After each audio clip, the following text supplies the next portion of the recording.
Howdy, howdy. Welcome to News, Games, and More, the Friday edition of IGN's daily show where we talk about the news, the games, and of course, the more. There's always more, guys, more in store. I'm Akeem Lawanson hosting today. Joining me, we've got Stella Chung, Terry Schwartz, and Mitchell Saltzman. How y'all doing? Doing good. Yeah, happy to be here.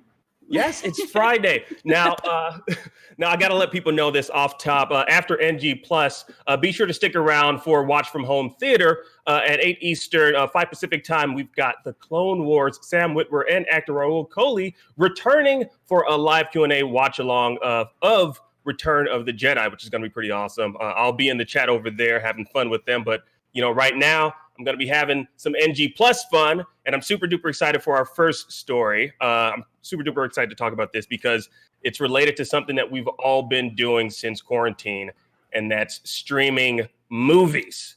All right. Now, Ryan Reynolds, of course, the beloved Ryan Reynolds, has launched his very own streaming service with just one movie in its library, the 2003 classic starring the actor himself, Foolproof.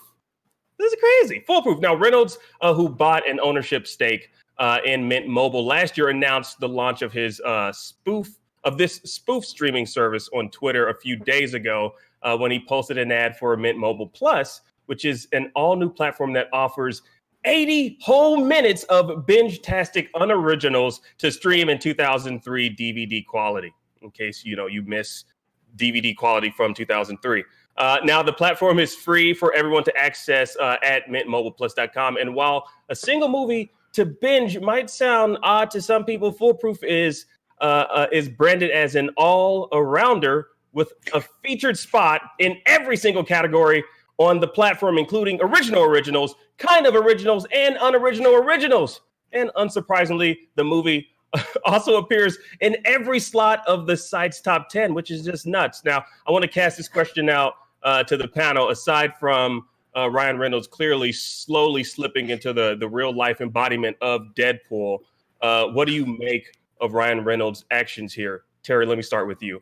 Well, I just love that you very casually and with no snicker called Foolproof a classic. I'm not going to lie, at first when this stunt came out, which hilarious. And of course, Ryan Reynolds would come up with this and it's perfect. I was like, is Foolproof a fake movie? I have zero recollection of this movie coming out at all. I've never seen it. Sure enough, it's a real 2003 movie starring Ryan Reynolds. And I guess now is my chance through the weekend to actually see it. But yeah, I mean, it's we know even from Deadpool and before that he's the master of marketing and the stuff he did with the Peloton lady with Aviation Gin, the stunts he has done with Mint Mobile. They're so funny. And this is just incisive and hilarious commentary to my mind of having it and actually making the movie available. Yeah. So then that means you definitely plan on binge watching it all 1 hour and 34 minutes of this movie. But each different, block within the app, right? So I'll watch it in the number 1 spot, the number 2 spot, the unoriginal originals, all of those. Yeah, I want to see if I can get a fresh experience depending on which version I watch. Yeah, it's kind of crazy that he chose this movie out of all of his back catalog because, I can't say I have fond memories of this movie. I have vague memories of this movie. I don't know who on the panel has seen it. Mitchell, have you seen Foolproof? I have never seen Foolproof. I like that you didn't ask us beforehand either. You're like, I'm going to put everyone on the spot and see who's seen Foolproof. Well, I'm just tossing it out there.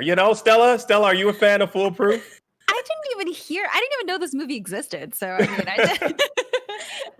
I have a theory, by the way. It came to your point. You're like, why this movie? So, speaking of Watch From Home Theater, a project we launched since quarantine, we've kind of gone down the path to figure out what are the rights to actually potentially getting to show one of these movies. And as I've learned, it's very complicated. And so my theory is that this is the only movie in Ryan Reynolds' catalog that just wasn't somewhere else. And so it was cheap enough to actually be able to make it available on this random fake streaming service throughout the weekend. Why Foolproof? What's also great about Foolproof is that apparently, when you look at the Mint Mobile Plus interface, it looks very much like Hulu, and they have thumbnails for every every different video. And of course, they're all from Foolproof, but they're all done in a very different and unique genre style. So like, there's one that looks like a stealth action movie. There's one that looks like a romance comedy. There's one that looks like just a dumb airplane style spoof. So I think one of the reasons maybe that Foolproof was such a good pick for this is because it's everywhere. It can be anything. Foolproof. Yeah, it's a foolproof movie, Stella. And this was a foolproof stunt, I have to say. Yeah. Looking at IGN.com, some of the comments, we have a comment here from Ireland 2033 who says, if there's one guy who knows how to market his businesses in an outside the box kind of way, it's Ryan Reynolds. And I have to say, I agree. It's very, I don't know about you guys, but I kind of noticed a shift in Ryan Reynolds, in the way he kind of carried himself in social media once he did Deadpool 1 and Deadpool 2. I don't know if he's really just trying to become the real life embodiment of Deadpool, or if he's just like, this is just who he is. I'm hoping, like, do you guys think this might rub off on other actors? Like, they might look at their back catalog and think like, it might be interesting to kind of like make fun of this. This might have been a bomb, but let me kind of like make fun of this and kind of present this to the world in a different way. Do you think this might open up that to other actors, or is this just exclusive to Ryan Reynolds?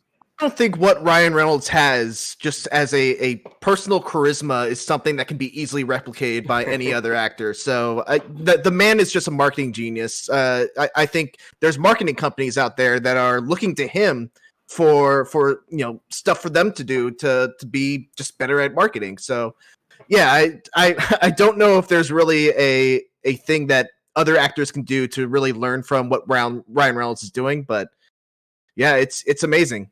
Yeah, I think he has a bit of a friend group that you see him regularly engage with on social media, like his and Hugh Jackman's trolling of each other for years, that, again, is on social, but it even makes it into movies like Deadpool. I saw he and Dwayne Johnson were joking back and forth about Ryan apparently having a role in Black Adam, which, it's cited in the IGN article about this whole story, that you can see their back and forth there. And like Dwayne, obviously another master marketer of his own brand and brands that he owns. So yeah, I mean, I could see it rubbing off. I will say that part of this is that, from what I know, Ryan, after Deadpool, actually took some of the marketing executives who worked on that film and have taken them into his own fold, his own company that he owns. So he is like assembling the master marketing machine of just the funniest people alive. So I don't know, maybe he'll lend that service to other people out there who are looking to do the same. Hopefully so. Like, and also I should probably mention, like, this isn't actually the first time that he's mocked one of the movies in his back catalog. Like earlier this month, he actually re-edited Green Lantern and cut it down to a 27-second version of the movie with very, very little actual footage from the original release. And instead, he found like a way to insert Hal Jordan into the ending of the 2017 Justice League movie, which is just freaking insane. And again, like I don't know, it speaks to his comedic genius. And I think some people might forget he does have a comedic background. He was in Two Guys, a Girl, in a Pizza Place, which was an old ABC comedy series that was on television. He was a funny man in that movie. Like he might have evolved, but he still has that comedic sensibility in the back of his brain, which I think we all just like we love. So I'm definitely gonna be stuff like Van Wilder and Waiting and all that. That, at least for me, was what introduced me to Ryan Reynolds, was his comedy, and then I guess he has the face of an action hero as well. So why not both? Mm-hmm. Now I should also mention. I didn't want to mention this, but I'm going to mention this. We all have to act fast, guys. All right. If we're going to binge watch this, we have to act very fast, because apparently Ryan Reynolds tweeted out shortly after the launch. And this is a quote: 2 minutes after launch, and our crack data team has.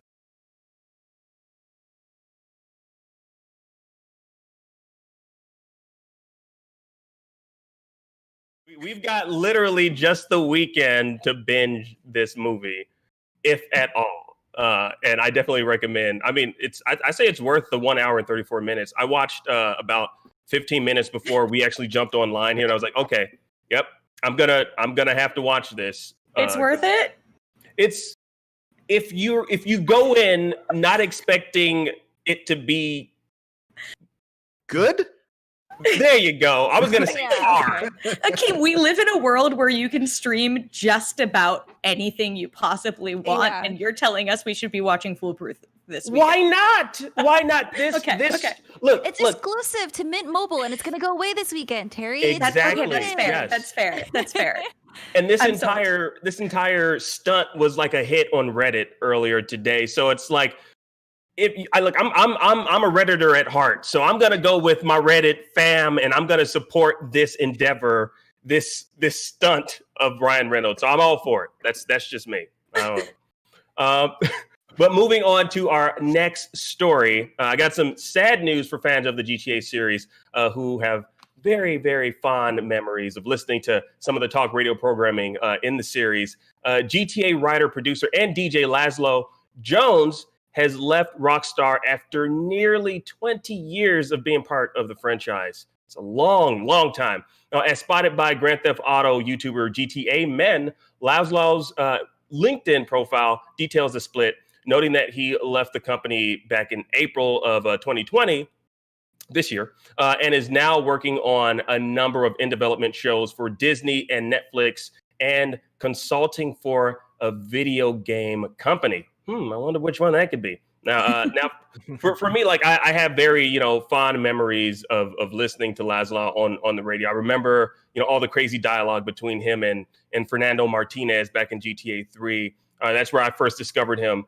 Now, his in-game work also includes scripting and hosting many radio shows across the GTA series. He also worked on many of Rockstar's most popular franchises, such as Red Dead Redemption and Bully. Now, first off, I want to know your thoughts on Laszlo leaving Rockstar and how do you think this will impact GTA? Let me start with you, Mitchell.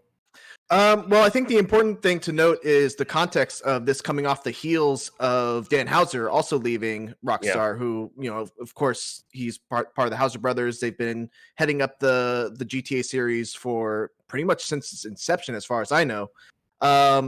And so, yeah, there's definitely that question of, is this going to affect the quality of GTA 6? And, it very well could. But for me personally, I feel like the GTAs have had a very similar writing style over the last five games.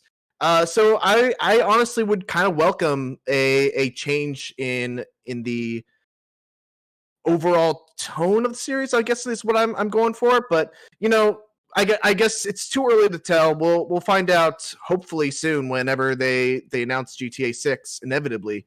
But yeah, I'm not convinced that this is going to be like the doom of or the downfall of the GTA series. I think we just got to see where the series goes next. Yeah, I mean, it definitely like as long as GTA has been a part of our lives as gamers, I don't think it'll necessarily hurt it either. But it's for me, it's more so just like having this like he was quite the icon. He's like his voice has been heard in numerous games, and I said this earlier to you and Stella.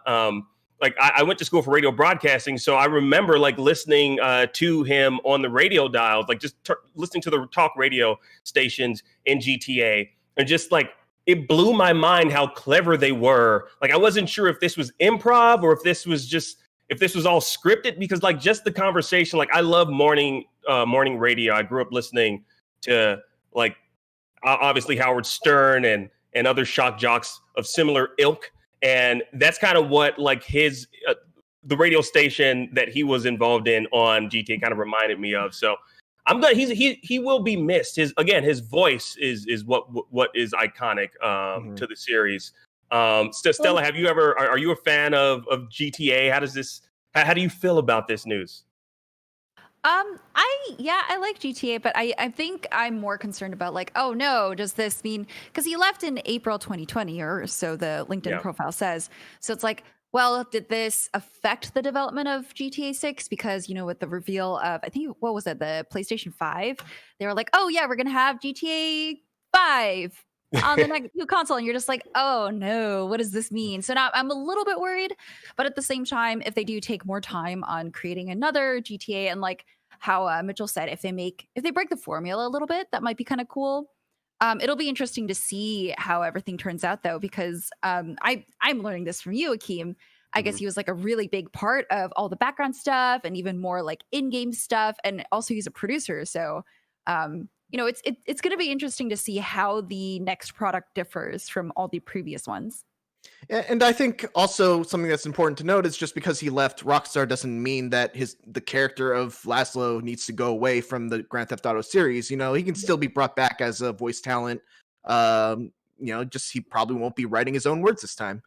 Yeah, that's what I was going to bring up as well. Like, since this is coming from a LinkedIn profile, I'm sure we all know like how we market ourselves on those platforms. Like you say only so much, and so whether or not he actually will be involved in Laszlo will be a character, or all that stuff like is still yet to be determined. But yeah, I think that seems to clearly be tied to Dan Houser leaving as well, and coming in an interesting time too, because I'm not going to pretend to be an expert in the GTA games, but I can tell from like the comments and even the remaining popularity of GTA 5 on IGN in terms of how many people come to traffic the wikis. Like, a lot of people feel like that perfected the formula almost, like that was a final iteration of excellence within the franchise. So Mitchell and Stella, to your points, I think, bringing in some new blood, being anywhere for 20 years, I can imagine, especially a creative, I'm sure that they're looking to try and do something a bit different. But yeah, maybe some great new ideas come in as a result for GTA 6 and beyond. Yeah. Yeah, it's and just one comment before we move on to our next story from IGN user PM14_os. This person almost made me cry when I read this comment. This person says, by all accounts, GTA 5 was Rockstar's magnum opus. Once you reach that summit, there's no way but downhill. Was fun while it lasted.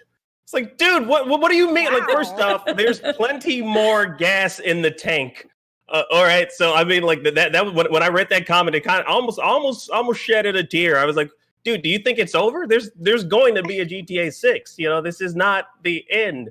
But shout out to you though for calling this their magnum opus. I was like, wow, that very touching. So I wanted to read that one. Our next story, the DC Fandome schedule has been announced. I know you guys are wondering, like, why did Akeem just mispronounce Fandom? It's Fandom. I did not. That's what it's called. It's DC Fandome. That's exactly what it is. Now, the DC Fandome is a virtual event dedicated to fans of all things DC. Now, whether it be comics, films, games, or TV shows, this 24-hour event will feature over 100 hours of programming for fans to take part in. I know what you guys are thinking, 24 hours in a day, over 100 hours of programming. You do the math. I don't. My brain will implode. Now, this will include panels with people from DC Productions, exclusive world premieres, behind-the-scenes looks at worlds and characters from the DC universe, and fan-curated content, which is going to be pretty awesome if they're getting fans involved. Now, the event kicks off next week, actually, August 22nd at 10 a.m. Pacific time, 1 p.m. Eastern time, with the Wonder Woman 1984 panel. Now, the thing is, they weren't kidding when they said there's hundreds of hours of programming. They ain't lying about that. You can check it out. Check out the full schedule over on schedule.dcfandome.com or on IGN.com. Of course, we're going to be covering that and all of the awesome fanfare. Now, Terry, can you kind of like walk us through all 24 hours of Fandome? Yeah, in fact, I'll just minute by minute go through all 100. Yeah, 100. Maybe some of the key points. For sure. Yeah. I mean, Fandom is really interesting, and everything we've heard about it is really exciting.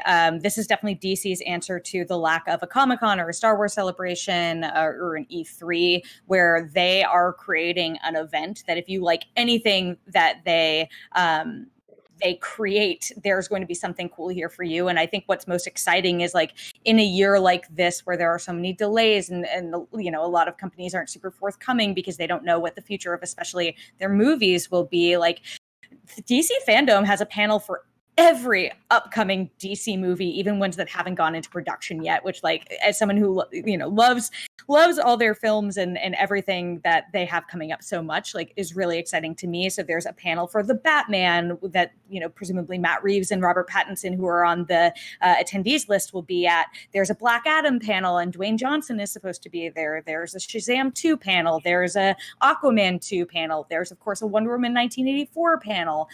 So I'm just excited, even if some of these panels are really short, because the biggest difference of this event is that some of these panels are like 10 to 20 to 30 minutes. I'm so excited to see that. And then every DC TV show will be there. We'll get to hopefully meet the new Batwoman there. There's a Superman and Lois panel that's going to be there, on top of big comic surprises, on top of the two big DC games that everyone, we know you want it, like in every single comment section, on every single video and article and social post. It's like, where's the Rocksteady Batman news? Well, it's apparently going to happen at Fandom. Where's Court of Owls? Maybe happening at Fandom. So I'm really excited about it. I'm very curious about how it will work. From what we know, again, it is a 24-hour event. It's going to be happening on this Fandom website. The panels aren't going to be available after the fact, so it really is something you have to watch. Then they're at specific times. It seems like there are replays, which suggests that, like, if you don't catch the time that the Batman panel is airing, you might not be able to see it after the fact. And hopefully a lot of news coming out of it too. Like, I don't know about you guys, but I'm hungry to have a movie to look forward to that's not a movie we've been hearing about for like 9 months already. So, hopefully some new looks at some of these movies that are just getting back to being in development will come out of this too. Yeah, no, I'm super duper excited for this, especially obviously the Black Adam panel, because I just want to see if The Rock can fit in a Zoom box. I just want to know how that's going to look like, or if he's going to be like stuffed in there. I just want to see how that's going to look. Obviously find out more about the movie, but I just want to see, I want the optics. I want to see what that's going to look like. It's just and of course, be mouth and chest. Exactly. He's going to be flexing his chest. Yeah. Oh, God. And I know, and obviously, I just finished watching the second season of Doom Patrol, so I'm excited for that particular panel as well.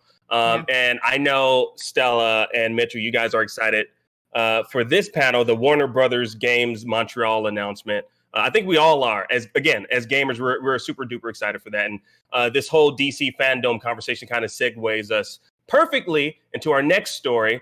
This upcoming event, DC Fandom, might just give us our first look at WB Games Montreal's possible Batman game and Suicide Squad. Squaw! I'm a what bird. A twist! It's a new bird. The Suicide Squad killed the Justice League.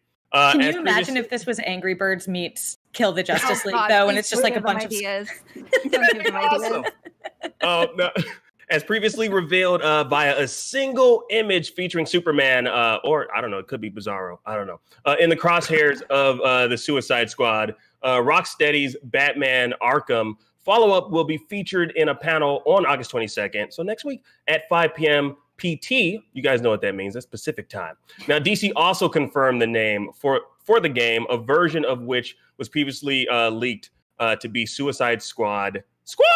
Kill the Justice League. Now check this out. Now this is the panel description. It reads: Will Arnett hosts the highly anticipated video game reveal from Rocksteady Studios, creators of the Batman Arkham franchise. So we're gonna see something hopefully that's really cool.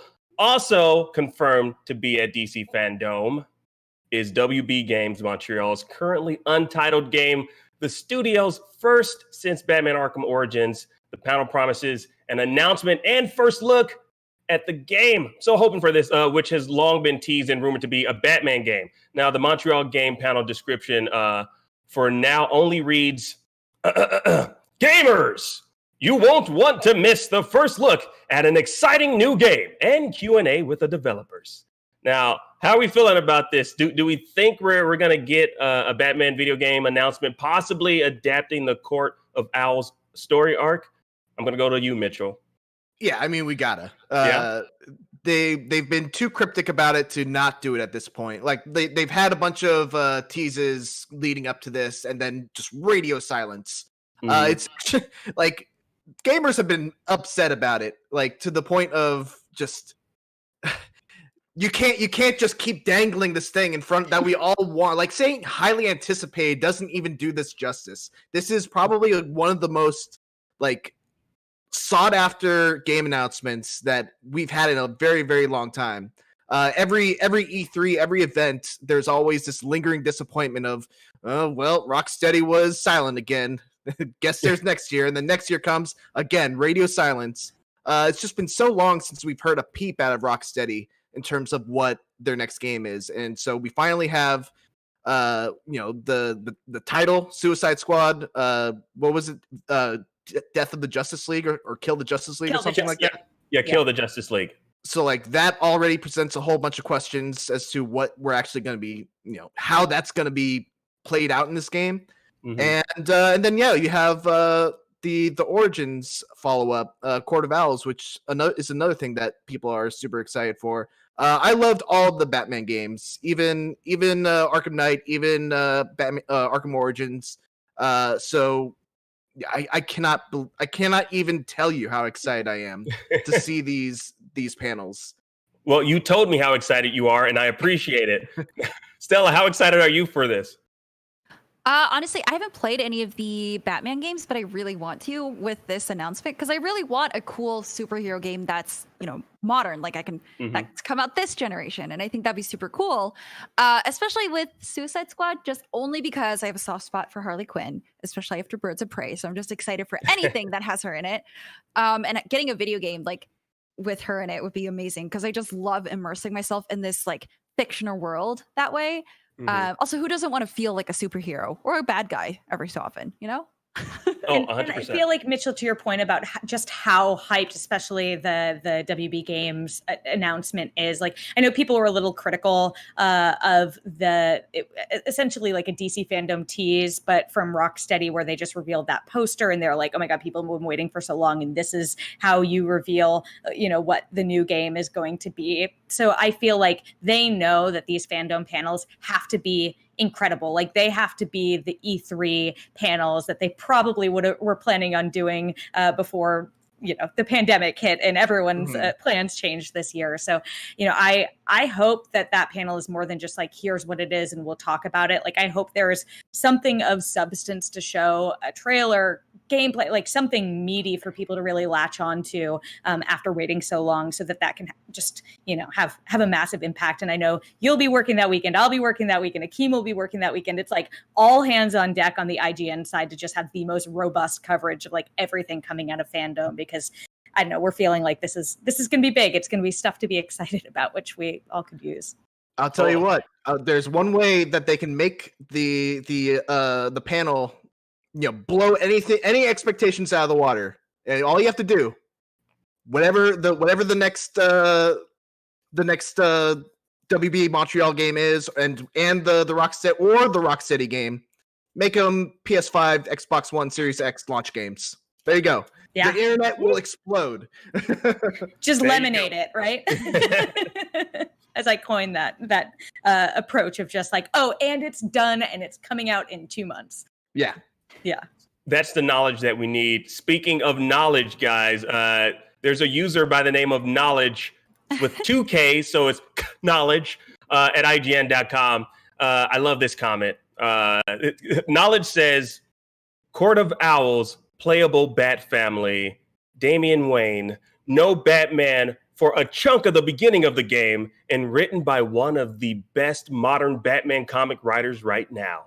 This comment will age beautifully. Will it into existence, Knowledge? Yeah, exactly.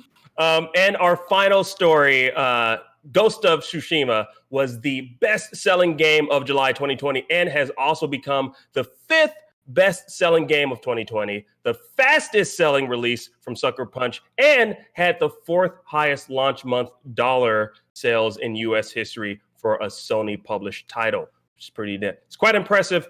Congrats to the folks over at Sucker Punch. As revealed by the NPD Group's Matt Piscatella, Ghost of Tsushima was just ahead of both Call of Duty Modern Warfare and Paper Mario, the Origami King, which Paper Mario, the Origami King, has now become the fastest selling title in Paper Mario history. So another game making history, surpassing the previous record holder of Super Paper Mario. I'm telling you guys right now, Paper Mario making that paper, man. I'm not even surprised. Also worth mentioning, Nintendo Switch was once again the best-selling console in July 2020, and it's one of the only I'm not surprised because it's one of the only handheld consoles out there, more affordable than the competition, and I'm not shocked. I don't think any of us are really. Now, I'm going to ask this to Stella. What do you think of Ghost's landmark achievement of best-selling game? Because I know, like, you and Max, not too long ago, you guys had fun playing the game, and you were finding out what the fox says and playing the flute and changing the weather. What do you think of this landmark achievement? I think it's not super surprising to me. It's a gorgeous game. I think the combat feels really good. Also, the fact that it just has so much content right off the bat. The fact, like, I haven't even gotten past the first level. Granted, I haven't been playing it every day like everyone else, but each level, each map just has so much to uncover. So it's just like, where do I even start? And I think especially in a pandemic, it's just like you kind of want to get absorbed into something like this. It's like watching a show, right? But you get to be more involved and you get to feel like this awesome samurai. So I think it's really, I'm not super surprised that it's one of the best-selling games. I think it's one of the best things to just kind of dive into right now. I just get super overwhelmed by open world games. So yeah, I mean, because there's just so much to do. I'm 7 hours in, and I'm pretty sure I didn't even scratch the surface of anything. I've gotten so distracted with just other things in the game. Mitchell, I'm assuming you've played this game, of course. I'm gonna assume. Okay. wow. I'm just assuming. For those that don't know, I reviewed Ghost of Tsushima for IGN. I'm assuming you've heard of this. I've heard of it. What are your thoughts on this? Well, you can read my review on IGN.com. Oh my god! Did you include an update about the news that it's the best-selling game? That's what we're waiting for. Ghost of Tsushima is awesome, and it's obviously well deserved. I think what's one of the really interesting things about the top 10 that Matt Piscatella revealed for July is that I think 7 of them are console exclusive games. You have Last of Us Part 2, Ghost of Tsushima, Animal Crossing, Paper Mario. I think Smash Brothers is on there. Modern Warfare. Mario Warfare is not platform exclusive. Right, that's true. Yeah. But so I think it kind of goes to show just how much exclusives are killing right now, and how valuable that asset is to both PlayStation 5 and Xbox Series X going forward. Like those first party studios have to come out and deliver, because man, they're doing so well. So yeah. Also, it's the perfect time for it too, right? Like some of the other stats that came out is that the 3.6 billion that video game spending was in July 2020 is a 32% increase year over year from this time July 2019, and the digital content spending in general has increased 41%. And it's like, oh well, what can we credit this to? It's that people are probably at home with more time than ever on their hands to fill. This time last week, we were talking about how Nintendo is having a massive year as well, and that Animal Crossing is doing incredibly well. And it's so you have these games that you can buy and spend so much time in. Like, of course, they're going to thrive better than ever because that's what people are looking for, and especially new content. Yes, there are so many games that you can just have so much replay value, and you see Call of Duty still on there for that reason. I'm sure Fall Guys is going to have a massive August as well. But yeah, you see these kind of overall increases, and you wonder, like, would we have seen the same success if Ghost had come out this time last year, or did it really kind of hit at a right time for people to be able to have the time to appreciate it? No, 100%. Yeah. No, go ahead, Mitchell. I was just going to say it's going to be really interesting to see where Fall Guys lands on the August NPDs, because that's an indie game published by Devolver. Just taking Twitch by storm right now. So I'm very curious to see where. Actually, I don't even know if Fall Guys will qualify, because I think NPDs only take physical sales in consideration. Oh, interesting. Okay. So maybe it won't show up at all. Never mind. I caught the pun, by the way, Mitchell, where Fall Guys lands. I caught your pun. Don't think you can sneak one past me, buddy. You got me, Akeem. You cannot sneak one past me. It's not going Also, to trip you up. don't do that. And also, I got to say, again, I mentioned this earlier. Like, I don't think any of us are surprised that Nintendo Switch, is also the best-selling console of last month. I mean, it's. Are we really surprised? I mean, like, my mom is thinking about getting one. I was like, Mom, you can just play games on your cell phone. I don't think you're not a hardcore gamer, and I'm not gonna buy it for you because I know you're only gonna play it for Animal Crossing, and I would want you to play it for other games, not just Animal Crossing. Not to throw any shade on people that play Animal Crossing, because I know that game is insane. Everyone loves it. I just don't want my mom getting addicted to Animal Crossing. That's just me. But she'll make pixel art of your face and put it as repeating patterns all over her islands, and then she'll make the level design be so when you have your top down map view, it's just Akeem's face. It sounds great. You can get the flag. I'm giving your mom ideas. She's watching right now. Oh my god. You say She's that in as the if chat. that's She what says I yes. want. You say that as if that's what I really, really want. So tell me what you want. What you really, really want. I'll tell you what I want. What I really, really want. Well, come on, Stella. We can be the next Spice Girls. Or people, Spice People. We'll be Spice People. Anyways, well, that about off the rails. That about does it, actually, for News Games and Plus. I want to thank Stella, Terry, and Mitchell for joining me. This was so freaking awesome, guys. Yeah. We got to do this again, like next week at this time on Friday. Well, who's gonna tell him, guys? Someone want to tell him? With Mitchell being the new permanent member of our Friday cast. Look at how we'll spice up your life if you come and hang out with us for 30 minutes. Still in the spice thing. Well, that about does it for us, guys. But be sure to stick around. Don't go anywhere. Be sure to stick around for Watch From Home Theater at 8 Eastern, 5 Pacific. We've got the Clone Wars, Sam Witwer, and actor Raul Coley returning for a live Q&A watch-along of Return of the Jedi. See what I did there, guys? I'm clever like that. Last time was so much fun that we had to get them back in here. Now you can sync up with the movie and watch along with Clint, Brian, Sam, and Raul on IGN and over on Cinefix. Leave a question in the chat too, or you can tweet at us by using the hashtag WFHtheater, and we might just ask your question on the show. As for us, we'll be back here with News, Games, and Plus and more. I was gonna let it slide the first time, but News, Games, plus more. And Division, and more next week. Thank you guys so much. We'll see you next time. Bye-bye.